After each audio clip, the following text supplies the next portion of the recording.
Hello, and welcome to Chapter 7 of our course MEC260 on Engineering Statics. I'm Jay Mendelson. I'm a lecturer in the Department of Mechanical Engineering. You've got the reading to do for Chapter 7 in our textbook, Vector Mechanics for Engineers, and that correlates to homework number 10 on the McGraw-Hill Connect website. In this chapter, we're going to discuss internal forces in the members that make up frames and structures. Take a look at figure 7-1 at the bottom of your screen. In member AB, forces F and minus F pulling on the outside of this member are equal and opposite. And if we cut this member at point C, we're going to need a force F here to balance the minus F force. And we're going to need a minus F force in this smaller member to balance our force F pulling down. And if we don't do those extra forces, we won't have equilibrium. But that brings up the next point. Member AC and CB, when they were connected, were already in equilibrium, which means that these internal forces at point C that we've identified as F and minus F must have been there before. For a straight two-force member, the internal forces are called axial forces because they act along the axis of the member. In figure 7.1, the member is in tension and elongates because we're pulling on the outside extremities of this member, and the member would in fact get longer. In figure 7-2, we're pushing on the outsides of the member, and the member would get smaller. If we cut the member at point C, however, we still get forces minus F and plus F in the middle of the member. The core difference between tension and compression is that these internal forces on the member in compression are in the opposite direction of these internal forces that are here when a member is in tension. Figure 7.3b shows the free body diagram of member AD in our crane of figure 7.3a. And in that crane, recall, it was made of three members, A, B, C, D here, A, B, C, D, and we had B, E, and we had C, E, F. And we had a weight hanging at F, and we had a big rope pulling down at point D and anchored at point G, and that big rope provided the counterbalance to the weight that was making the entire crane want to go clockwise. Then this rope and its tension T, that's shown here in the free body diagram of 7.3b, keep the frame in equilibrium. Now we're going to take the frame apart. Figure B shows member ABCD and its internal forces at point C and FBE at point E and the reactions at AX and AY.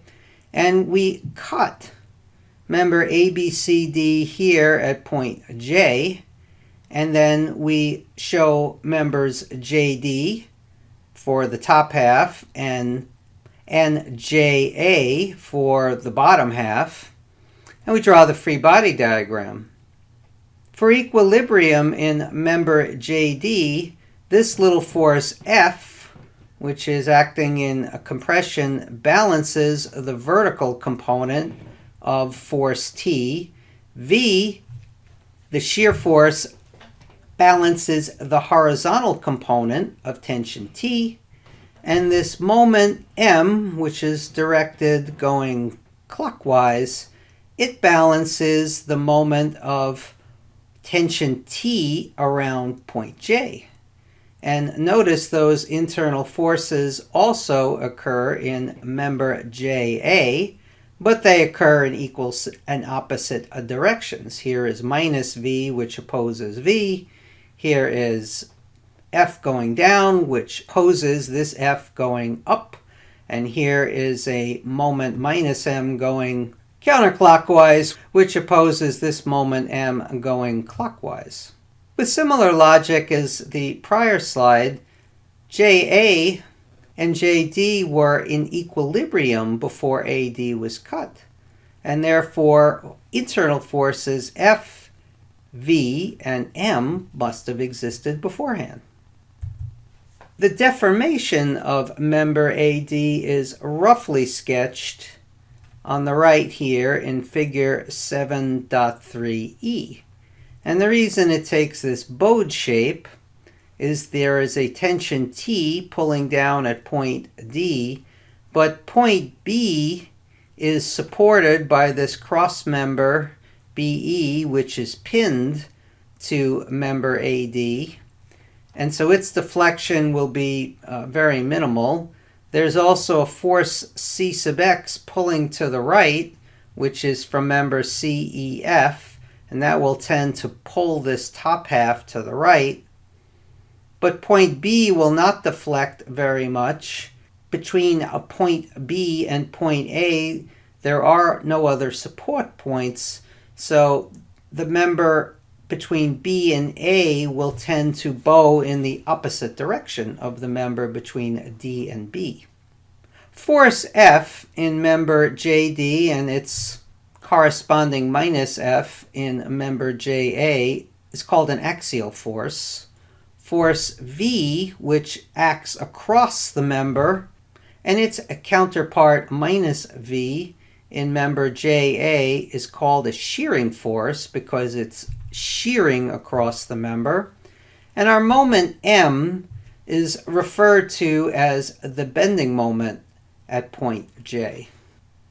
In a two-force member that is not straight, the internal forces are also equivalent to a force couple system, which is shown here at the bottom in figure 7.4.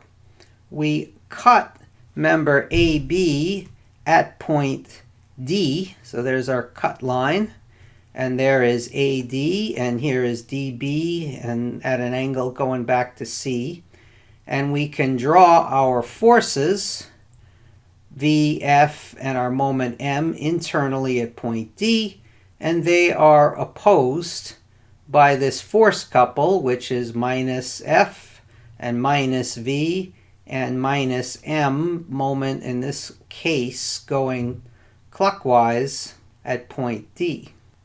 And those forces F, V, and M are referred to as a force couple system. Here's a sample problem, 7.1.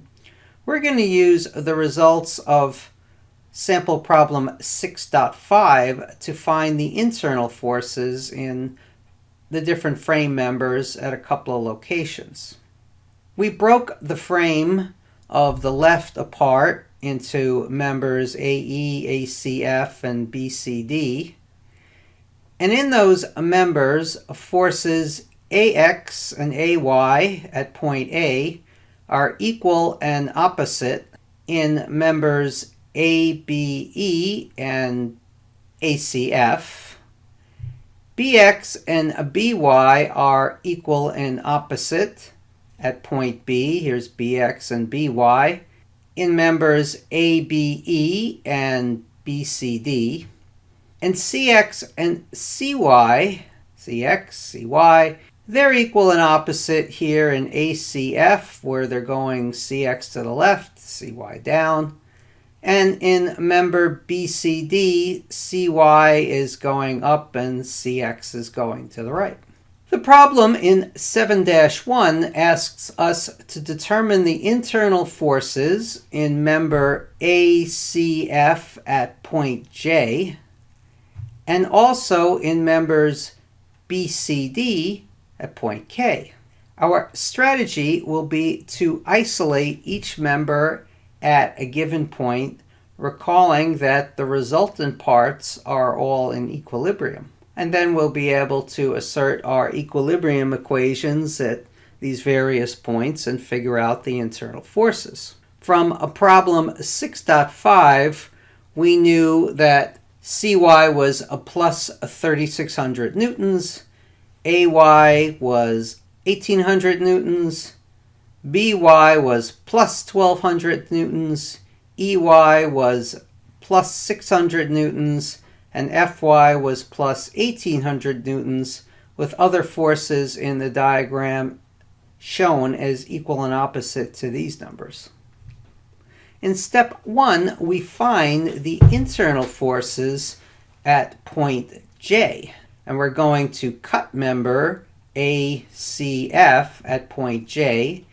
We'll obtain the two parts that are shown here in figure 2. We draw the arrows, shear for V, F for axial force, and we draw the moment in member AG as going counterclockwise as positive, and we draw minus M, the corresponding moment at point J in member JCF, as going clockwise. We sum the moments at point J in member AJ to find M. We could easily use member JCF to find minus M, and then take the negative of that to find M. Either method works, but there's less forces in member AJ.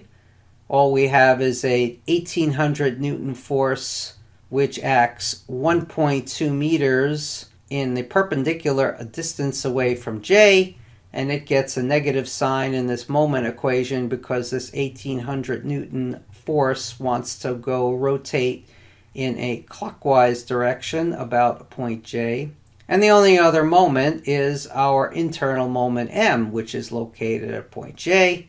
Hence, M is equal to 2,160 Newton meters at point J.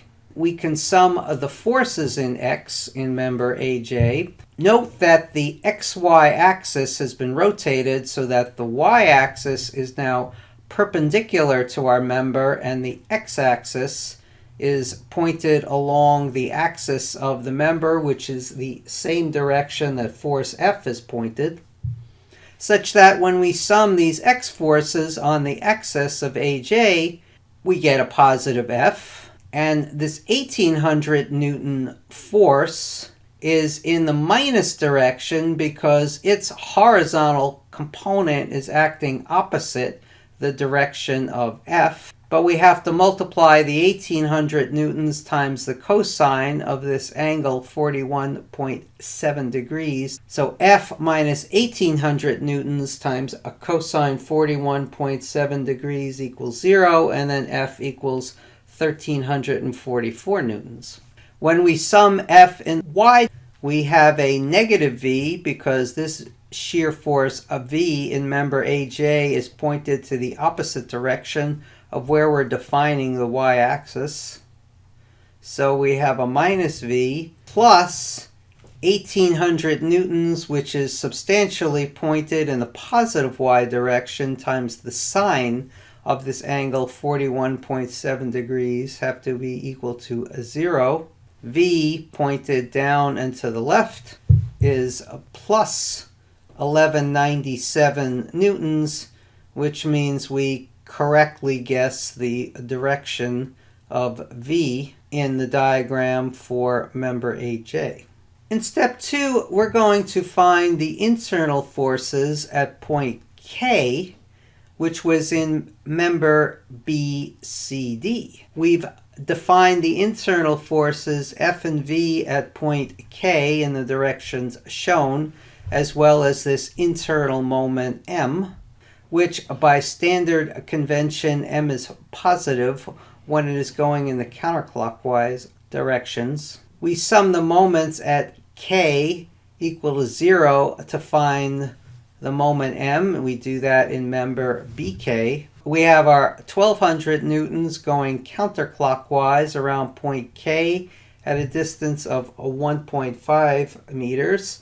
And that is counteracted by our moment, which is also going clockwise, and hence M is a negative sign because this moment M really has to rotate in the clockwise direction. The only force in this member BK was a 1200 newtons going down, and the only way to maintain equilibrium at point K in member BK was to have the shear V pointed up. A structural member designed to support loads at various points is called a beam. When designing a beam, you determine the shear forces and bending moments produced by the loads, and you define the geometry of the cross-section of the beam so as to maximize the strength of the beam under these loads. Loads perpendicular to the axis of the beam cause solely shear forces and bending moments, and loads not perpendicular to the axis will cause shear forces and bending moments, but they'll also produce axial forces in the beam. On the bottom, I show you some beams for sale on Home Depot's website. In the lower left corner, we have a beam that has a square cross-section as well as this second one. Here, third from the left, we have a beam with a hollow cross-section. It's in the shape of an upside-down letter U. And here on the right side, there's a beam with a rectangular cross-section. Generally, the one on the right is the type of beam you might see used for floorboards. Here's some beams I found online that are being used to build structures. In the upper left, we have beams building a truss, which we studied in the last chapter. And in this truss, we have metal plates that attach to the beam, and then a series of rivets connects the beams to the metal plates. In the upper right, we have beams that are held together by cuts that are placed into the beam and then interlacing other beams across. Here on the lower left, we're showing metal beams that are known as I-beams because this cross-section is in the shape of a letter I, and these beams are held together by rivets. That would be typical construction for a high-rise office building or high-rise apartment building. And on the right, we have I-beams that are held in place in order to build a one-story structure. Looks like it might be a warehouse or a factory. And then going across are simpler beams who are put there to support the roof. Figure 7.5a, shown in the lower left, shows a beam with concentrated loads, P1 and P2. But we can also subject a beam to a distributed load with the letter small w, expressed in newtons per meter, kilonewtons per meter, pounds per foot, or kips per foot, where a kip is 1,000 pounds. In a distributed load, rather than having all the load at one infinitesimal point, we imagine the load is distributed across the length of the beam. It might be distributed in what is known as a uniform distribution, where the load per unit length is constant, and that's between A and B. Or it could be distributed such that the load per unit length increases as you go from one part of the beam to another, as is shown in the section BC, where the load keeps increasing until the load per length increases to a maximum at point C. We can simplify the calculation of reactions by replacing the distributed loads with equivalent concentrated loads, which we'll show you how to do later in this chapter. But remember to perform this step with care when calculating internal forces.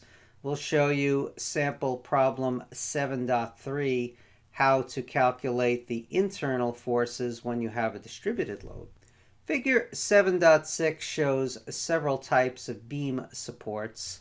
This distance L between the supports is called the span. L stands for length. Reactions can be determined assuming there are no more than 3 unknown forces at the supports. And for more than 3 unknown forces, the reactions are statically indeterminate, and the methods of statics won't work for you. Beams supported by only 2 rollers are partially constrained. The beam will move if pushed along the long axis, A simply supported beam has one pin end and a roller end.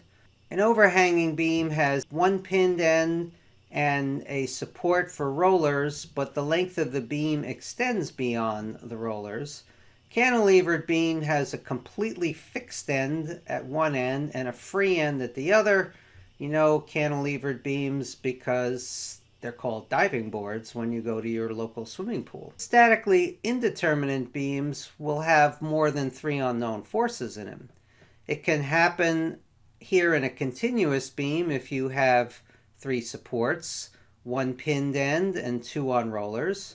It can happen if you have a cantilevered end and the second end on rollers, or it can happen in a fixed beam. The fixed beam is the most rigid of all these beams because both ends cannot move and both ends support moments.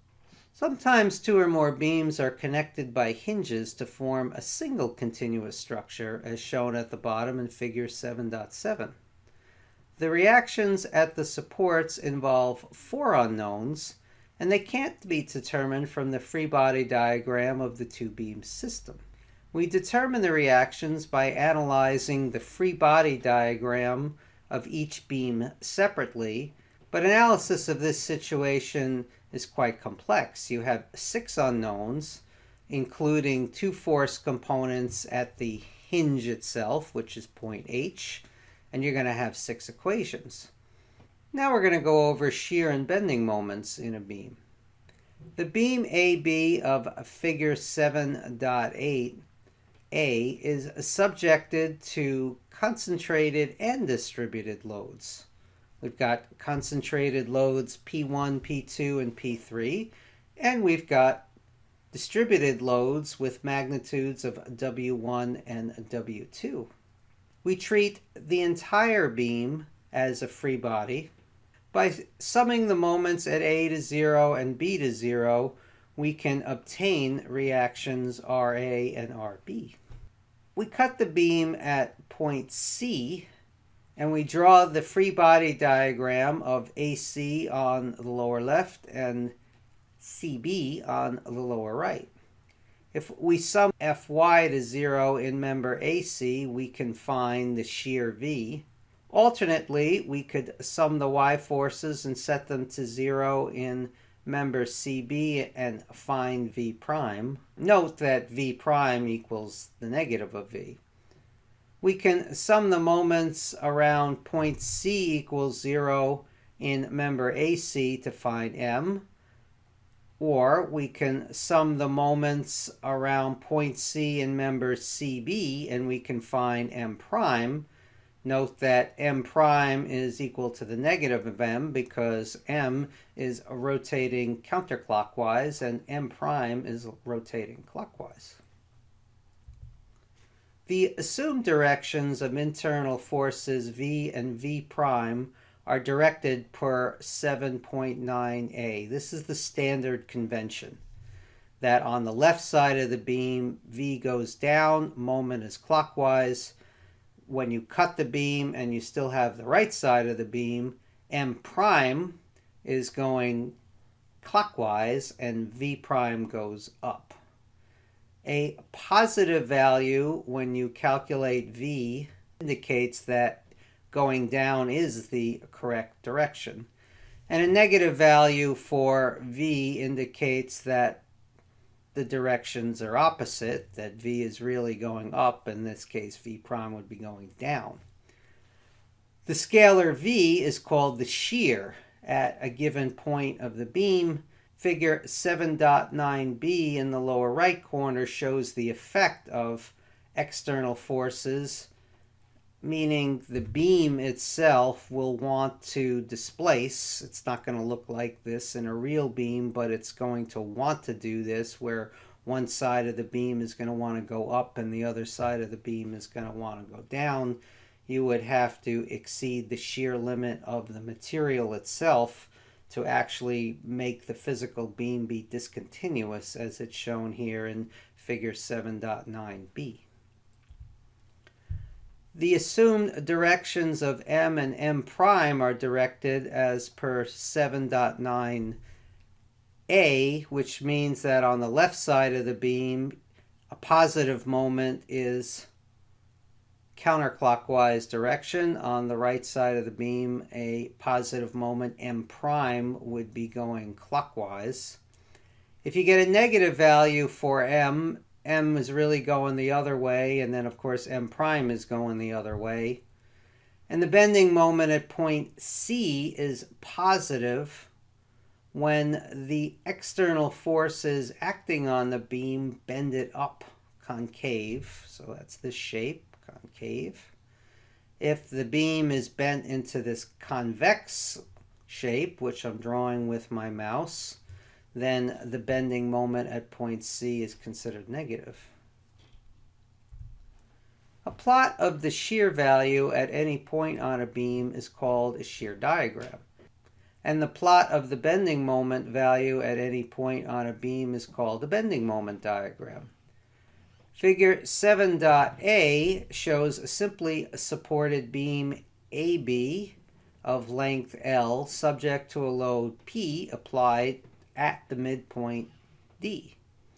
And the reactions at the beam are both equal to P over 2, as shown in the free body diagram of figure 7.10b. We can cut the beam at point C and then draw the free body diagrams of AC and CB. We draw V going down and M going counterclockwise in member AC per the standard convention.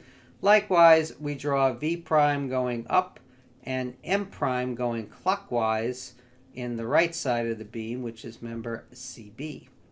When we sum the forces in the y direction to 0 in member AC, we find that the internal shear V is equal to plus P over 2. And when we sum the moments about point C and set that to 0 in member AC, we find that that moment M is equal to plus P times x over 2, where x is the distance from point A to point C.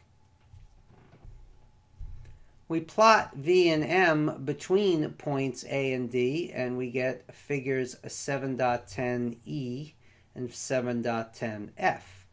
The shear has a constant value, V equals P over 2, but the bending moment increases linearly from 0 at point x equals 0 to M equals P times L over 4 at the midpoint, which is x equals L over 2. We cut the beam at point E, here's point E, between points D and B, and create the free body diagram of figure 7.10d at point E. We have member AE with its shear V going down and M going clockwise. We have member EB with its shear in the standard convention V prime going up and M prime going clockwise. We sum the y forces in member AE to find that V equals negative P over 2. Now the shear has switched from positive to negative. And we sum the moments around point E and set that to 0, and we find that the moment M equals P times L minus x over 2. That bending moment is positive, but it decreases to 0 as x approaches L. We plot V and M between points D and E, as shown on the lower right side.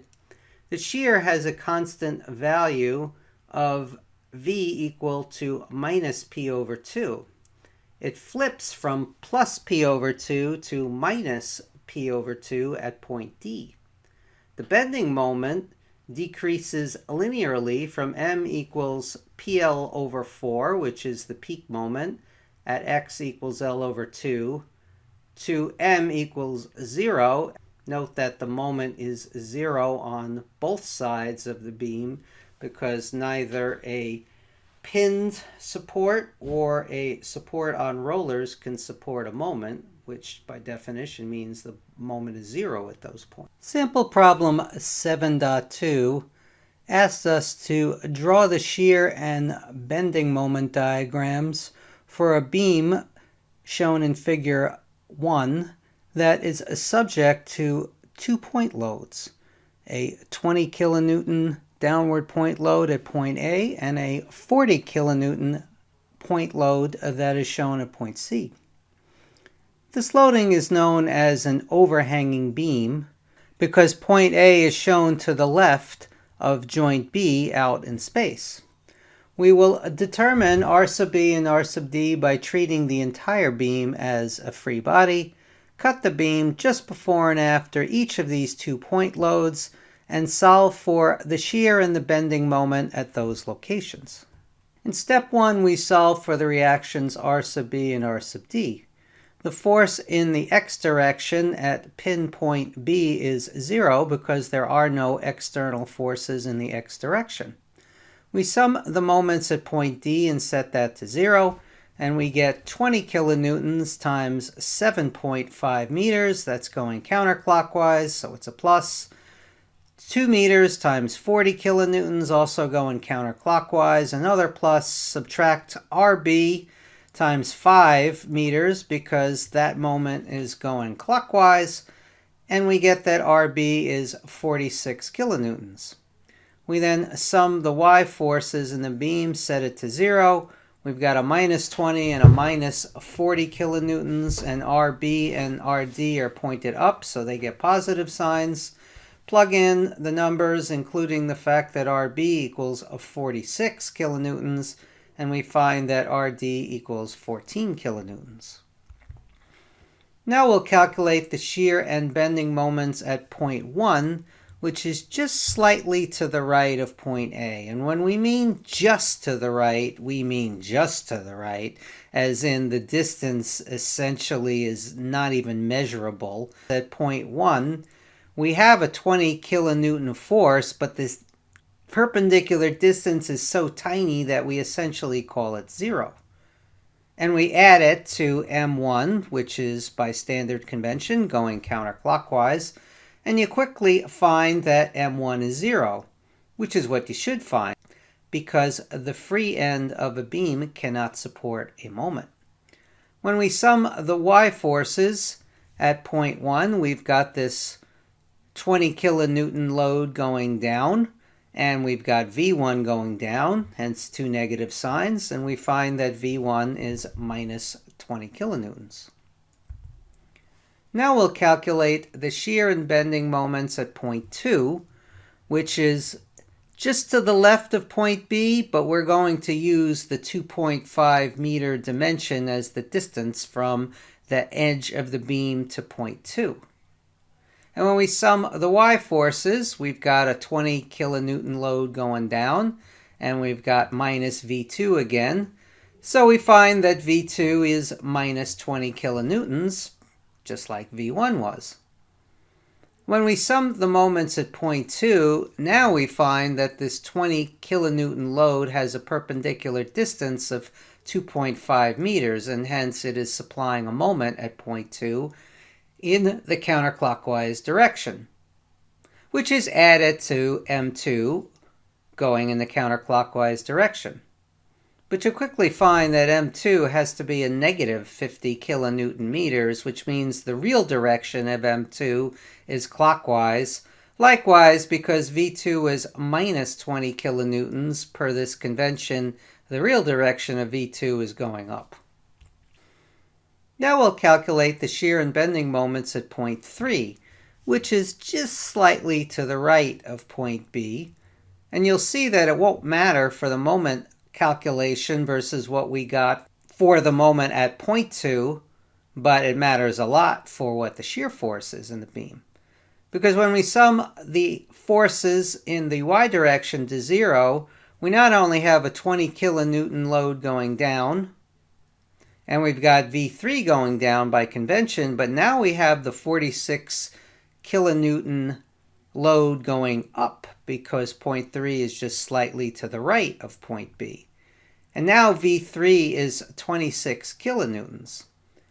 When we sum the moments around point B and set that to 0, though, we still get the 20 kilonewtons times 2.5 meters, and we add it to M3, and M3 is minus 50 kilonewton meters, which is what M2 was. But notice that V2 was minus 20 kilonewtons just to the left of point B at point 2, and now V3 is plus 26 kilonewtons when it's slightly to the right at point 3. And the reason that happened is because we added the force of 26 kilonewtons into the equation for all the forces that were summing in the y direction. Minus 20 plus 46 gets plus 26.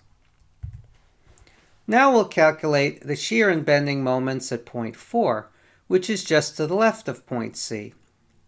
We sum the forces in the y direction, and we still have the 20 kilonewtons down and the 46 kilonewton up. And so V4 is 26 kilonewtons, which is the same as V3. When we sum the moments at point C equal to 0, however, we have a different number for M4 than we got for M3. And that's because not only is the 20 kilonewton load multiplied by 5.5 meters now, but we also have a second force, which is the 46 kilonewton load multiplied by a distance of 3 meters from point 4, where this 20 kilonewton load is giving you a positive or counterclockwise direction, and the 46 kilonewton load yields a moment that is going clockwise around point 4, hence it's a negative when multiplied by 3 meters. And of course we have to add the M4 because that's going counterclockwise. And we see that M4 is 28 kilonewton meters, which is a lot different from minus 50 that we had for M3.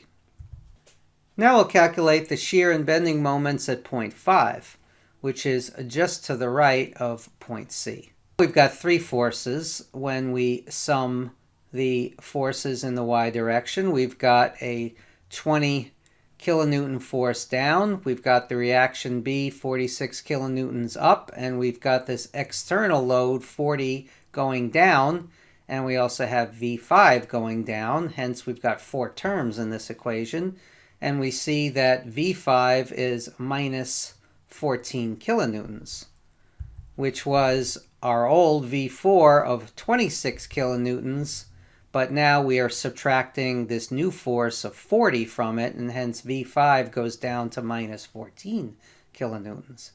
And when we sum the moments around point C, we have the same calculation as we had for M4.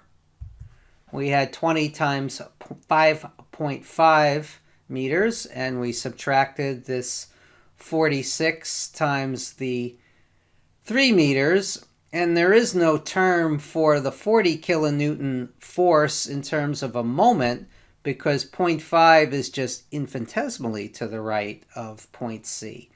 And that means that the perpendicular distance is extremely close to 0 and effectively 0, so we don't get a moment term for this 40 kilonewton force, even though we did get a force term. And so M5 is 28 kilonewton meters, which is the same as M4.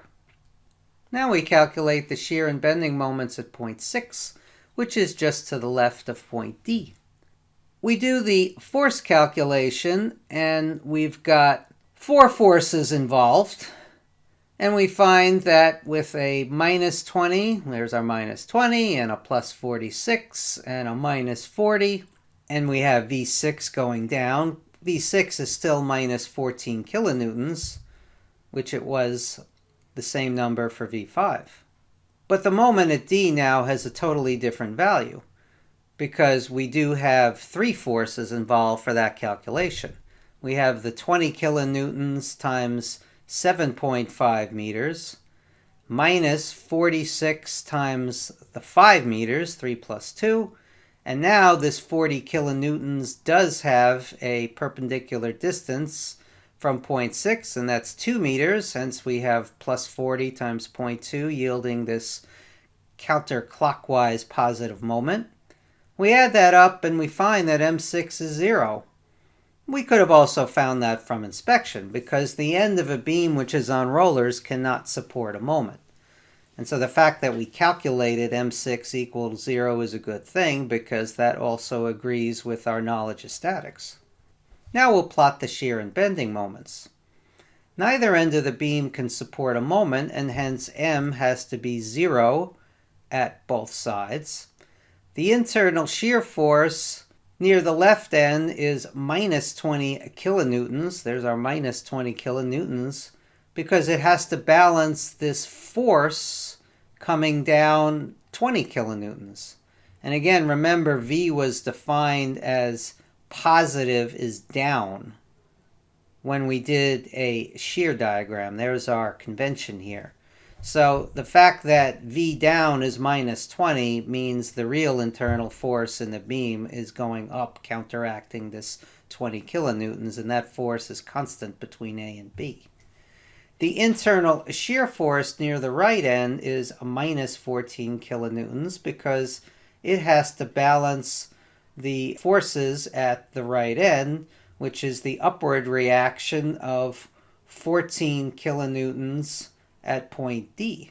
Now we're showing a negative 14 kilonewton shear, and the force V is going down, which means the actual reaction that's in the beam itself is going up, but that's not surprising, because that's coming from this force here on the rollers, causing the beam to have an upward force at this point.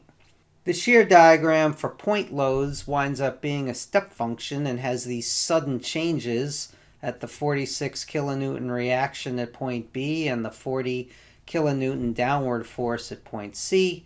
The moment diagram for point loads is what you would call a triangular wave function if you're an electrical engineer.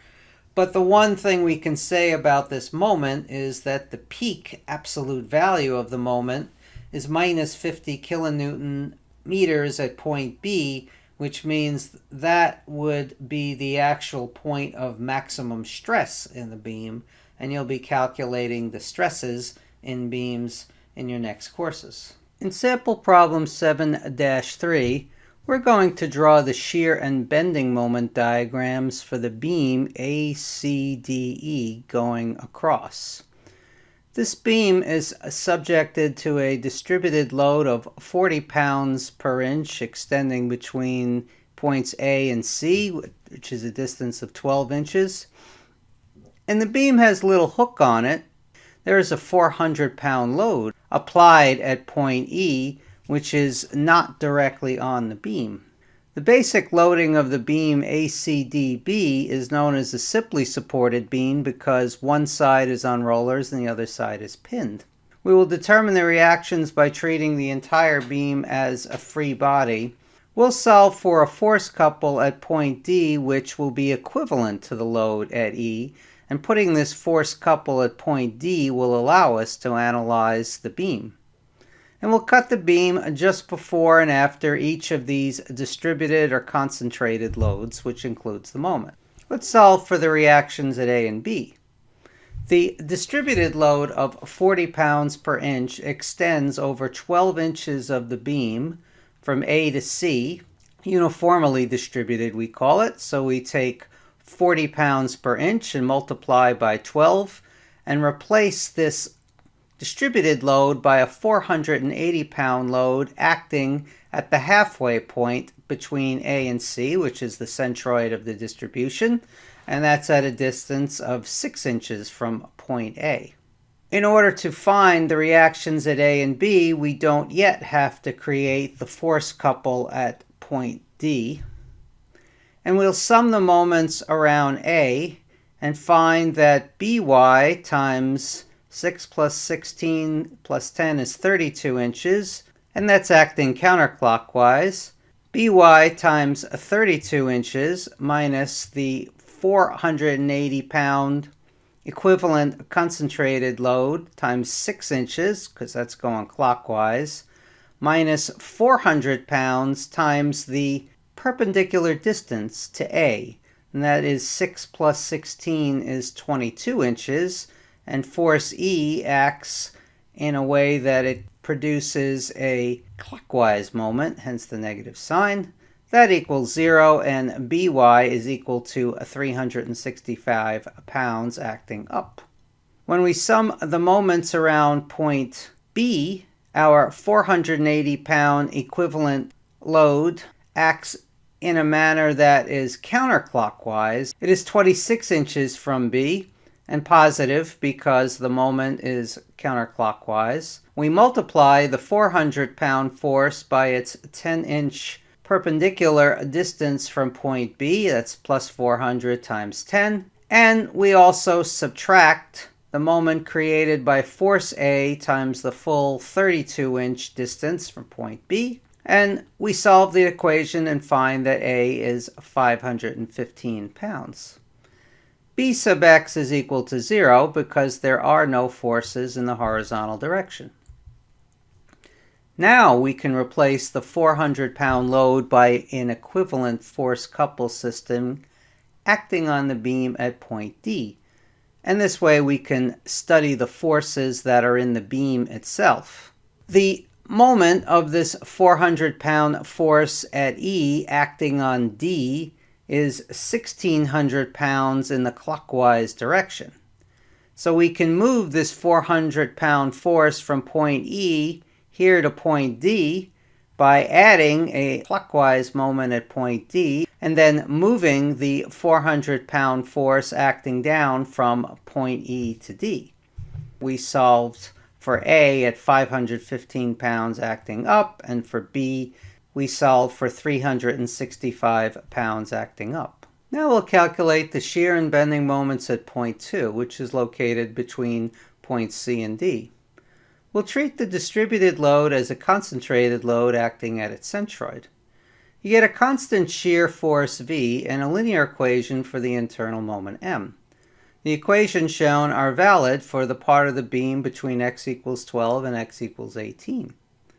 When we sum the forces and set them to 0, we get 515 pounds up minus 480 pounds down, which is the entire equivalent force of the distributed load, and subtract V, and then V equals 35 pounds, which is constant between x equals 6 and x equals 12. For the moment, we take minus 515 pounds times x, where x varies from 12 to 18, and that becomes a clockwise moment around point 2, and we add to it the 480-pound load times a distance of x minus 6. And that comes from the fact that we're calculating a moment between x equals 12 and x equals 18, and the centroid of this uniform load is located at x equals 6. And then we add m, and that equals to 0, and m becomes a linear equation, 2880 plus 35x. Now we calculate the shear and bending moments at point 3, which is in between points D and B. We sum the forces in y, and we have 515 pounds up, minus the 480 pounds acting down, minus 400 pounds for the equivalent force couple that is sitting at point D, and minus V, and find that V equals a constant of minus 365 pounds. And we sum the moments at point 3, and we get minus 550 pounds times the full value x, where now x can vary between 18 and 32, plus 480 pounds, creating a moment in the clockwise direction times the distance x minus 6, where that is the distance from the centroid of this equivalent force to point 3. We take minus 1,600 pound-inches for the concentrated moment that is located at point D, and then we add 400 pounds times the distance x minus 18, where this 400 pounds is located at x equals 18, so 12 plus 6 is 18, and depending where point 3 is, that moment could either be very close to 0 or it could be a large value as 0.3 moves across. And we see that that's a linear term, 400 times x minus 18, and we add m, the moment, at 0.3. And we find that m equals 11,680 minus 365x. Now we're going to plot these shear and bending moments. And it's going to create a fairly complex plot. The internal shear force has a linear equation. There's V going down, negative slope, and it's constant everywhere else except directly underneath the distributed load. The moment is 0 at point A, and it has this quadratic equation that we calculated underneath the distributed load. That's between 0 and 12, so up until point C. And elsewhere, the moment is a linear equation. But it does have this odd discontinuity at point D, where it suddenly rises from 3510 to 5110 pound-inches because of the existence at point D of this concentrated moment of 1,600 pound-inches. And then the moment reduces linearly from point D down to point B, where it is 0 at point B because point B is pinned. We will now examine the mathematical relations amongst load, shear, and bending moments. In figure 7.11a, shown in the lower left, simply supported beam AB carries a distributed load of a W per unit length, and points C and C prime are at a distance del x apart. When we blow up this element C prime, we see the free body diagram of figure 7.11b. The equivalent load is then W times the width of the element, delta x. The shear force at point C is V acting up, and the shear force at C prime is V plus delta V acting down. The bending moment at point C is M acting clockwise, and the bending moment at point C prime is M plus delta M acting counterclockwise. The free body C prime must be in equilibrium if the whole beam is in equilibrium. And summing the y forces equal to 0, we have V minus V plus delta V minus W times delta x equals 0, which means that delta V over delta x equals negative W. And in the limit, as delta x approaches 0, calculus shows us that dV dx equals negative W. Integrating dV dx between points C and D in the beam shown in the lower right corner, we have that the shear V sub D minus the shear V sub C is equal to the negative of the integral of x at point C to x at point D of W dx. And thus Vd, meaning the shear at point D, minus V sub C, the shear at point C, is just the negative of the area under the load curve between points C and D. This equation is not valid exactly where a concentrated load is applied, as the shear curve is discontinuous at that point. Now we sum the moments around point C prime and set that to equal to 0. We have that M plus delta M minus M minus V acting as a clockwise moment times the perpendicular distance del x between point C and C prime plus W del x acting as a moment counterclockwise around point C prime at a distance del x over 2 from C prime. And all those terms are equal to 0. Then we see that delta M equals V delta x minus W over 2 times delta x squared.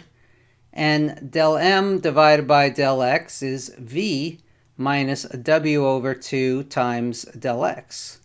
And as del x approaches 0, the term W over 2 del x becomes 0, and del m over delta x becomes dm dx, the derivative, and dm dx simply equals v. V, the shear force, is 0 at points where the bending moment is either maximum or minimum, because those locations, by definition, dm dx equals 0. But note the caveat, dm dx equals v is not valid exactly where a concentrated load is applied, as the moment curve at that point is discontinuous. In the figure in the lower right, integrating dm dx between points C and D, we have that the moment at point D minus the moment at point C is equal to the integral of x at point C to x at point D of v dx. Or that m at point D minus m at point C is the area under the shear curve between C and D. This equation is not valid where a couple is applied between point C and D, because those equations at that location do not factor in the sudden change in the bending moment caused by a couple.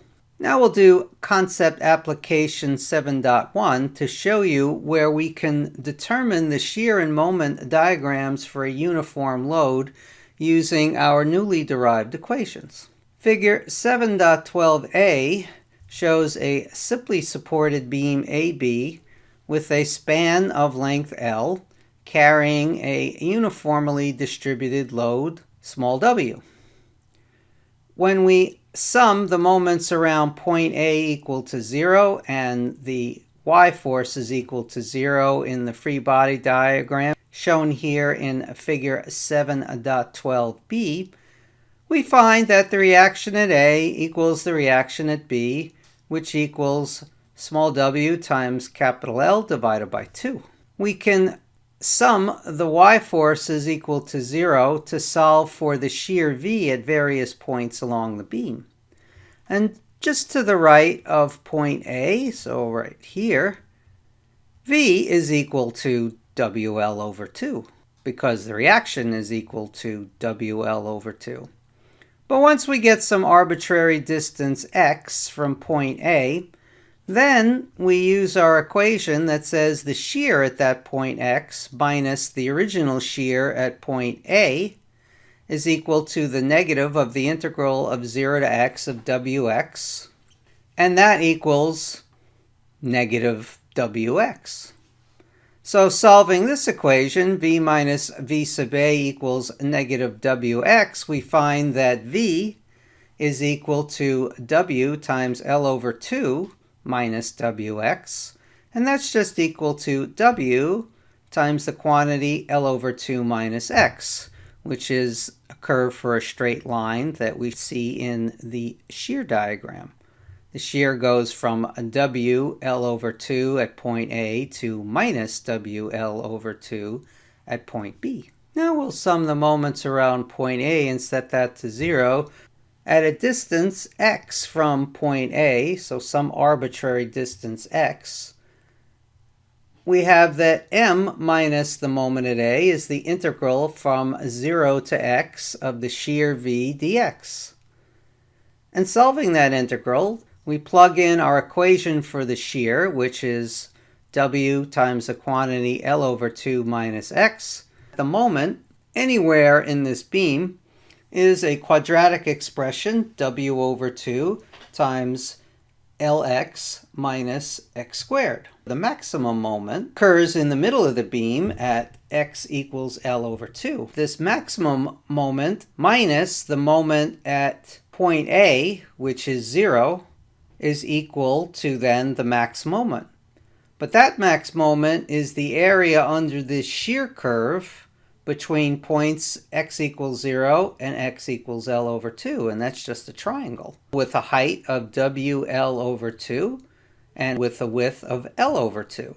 And when we take 1/2 times the base times the width, we get W times L squared over 8. In sample problem 7.4, we will calculate and plot the shear and bending moment diagrams for the beam of figure 1, which is loaded with 2 concentrated loads and 1 distributed load.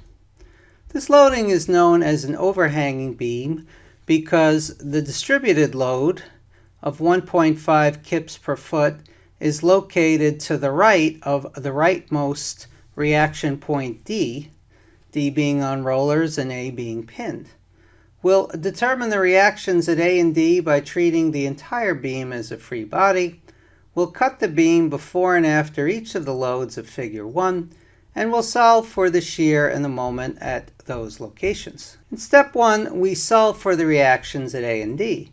The distributed load of 1.5 kips per foot extends 8 feet between points D and E, and therefore the equivalent concentrated load is equal to 1.5 kips per foot times the distance of 8 feet, which is equal to 12 kips, located at a point 4 feet to the right of point D. Summing the moments about A, force D times 24 feet minus 20 kips going clockwise, so minus 20 kips, times 6 feet, minus the 12 kips times 14 feet, minus this 12 kips concentrated load times 28 feet, which is 6 plus 8 plus 10 plus the 4, equals 0. And therefore D equals 26 kips. Summing the forces in the y direction and setting those to 0, AY minus 20 minus 12 plus 26 kips for load D minus the 12 kips equivalent concentrated load equals 0. So AY equals 18 kips up. And AX equals 0 because there are no external loads in the x direction. Now we'll sum the forces equal to 0 to find the shear between the concentrated loads. We know that dV dx equals negative W, which equals 0 for concentrated loads. Therefore, we can expect to get a constant shear between the concentrated loads. Between points A and B, minus V plus 18 equals 0, and so V equals 18. Between points B and C, which would be at arbitrary point 1, we have minus V plus 18 minus 20 equals to 0, and then V between points B and C equals minus 2. At point 2, which is located between C and D, we have minus V plus 18 minus 20 minus 12 equals 0, and so V between points C and D is minus 14. At roller D, we have minus V plus 18 minus 20 minus 12 plus the 26 kips of reaction at point D equals to 0. So the shear V at point D equals 12. At point 3, which is to the right of point D, we know that dV dx equals negative W, and that's equal to minus 1.5. And at the free end, which is point E, we have minus V plus 18 minus 20 minus 12 plus 26 minus 12 from the concentrated load, that's the resultant of the distributed load, equals to 0, and V equals 0 at point E. Now we can plot the shear diagram. Between points A and B, we have V is plus 18. At point 1, V is equal to minus 2. At point 2, between C and D, V equals minus 14. At roller D, our shear rises to 12. And at point 3, which is somewhere along this line, dV dx equals minus 1.5, so that's the slope of the line. And by the time we get to the free end, point E, V equals 0. And we can calculate the area between A and B, and that's plus 18 times 6 is 108 for this rectangle. The area between points B and C is minus 2 times 8, so minus 16. The area between points C and D is minus 14 times 10, or minus 140. And the area between points D and E is the area of this triangle, and that's 1/2 times 12 times 8, or plus 48. Now we'll be able to determine the difference between moments at the endpoints, meaning points B and C and D and E of each of these areas, because that's equal to the integral from 0 to x of v dx, area under the shear curve, which we just calculated. Now we can calculate the moment values and slope of the moment curve at various points to plot the moment diagram. At point A, which is a pinned end of the beam, the moment is 0 by definition. At point B here, the moment at B minus the moment at A is equal to 108, which is the area under the shear curve between A and B, so that MB is equal to 108. At point C, we have that the moment at C minus the moment at B is equal to the area under the shear curve between C and B, and that was negative 16, and negative 16 plus 108 is 92. At point D, the difference of the moments at point D and point C is equal to minus 140, which is the area under the shear curve between C and D, and therefore the moment at D is equal to minus 48. The moment at E minus the moment at D has to equal 48, and 48 minus 48 is equal to 0. The moment is linear at all these points except between points D and E, where it's quadratic. Now we can calculate the quadratic curve for the moment between points D and E, where the beam is subject to a distributed load. And that's because dm dx is equal to v. Between points D, which I've denoted as x sub 3 equals 0, and point E, that I've denoted x sub 3 equals 8, the shear curve v equals minus 1.5x plus 12. But dm dx equals v, and m equals the integral of v dx. And when we integrate the shear curve, we get the moment m equals minus 0.75x squared plus 12x plus a constant c1. But we know that at point x sub 3 equal to 8, that the moment equals 0. And therefore, we can solve for c1, which equals minus 48. In sample problem 7.5, we're going to find the maximum bending moment for a beam with a distributed load. We'll draw the shear and bending moment diagrams for the beam and loading shown in the figure below, and then we'll figure out where the location and magnitude of the max bending moment is. The load is distributed over part of the beam. The shear diagram will show a line with negative slope under the load, followed by a horizontal line. And the bending moment diagram will show a parabola under the load and a slope line for the rest of the beam. We solve for the reactions at A and B. The distributed load of 20 kilonewtons per meter extends 6 meters from A to B. And 6 times 20 is 120 kilonewtons. That's our equivalent load. And it's located at the centroid of the distribution, which is half of 6, or 3 meters, from the left end of the beam. We sum the forces at point A, set that to 0, and we have our 120 kilonewton equivalent load acting at a distance of 3 meters from point A, which will be a negative clockwise direction. Add that to 9, 6 plus 3, times r sub c, which is going counterclockwise. Set that to 0 and find that RC is 360 over 9, or 40 kilonewtons. We sum the forces in y to 0. We have our minus 120 kilonewton load plus RA and RC. We already know that RC is 40, so RA is 80 kilonewtons up. We can calculate and plot the shear diagram next. The shear just to the right of point A is 80 kilonewtons, which relates to the 80 kilonewtons reaction at point A. And now we take advantage of our equation v minus va, which equals the negative integral from 0 to x of w dx, which equals minus w times x. So we pick point B as to where we want to calculate the shear. And VB minus VA is then minus W, which is minus 20, times X, where X equals the distance from A to B, and that's 6. So that VB minus VA equals minus 120 kilonewtons.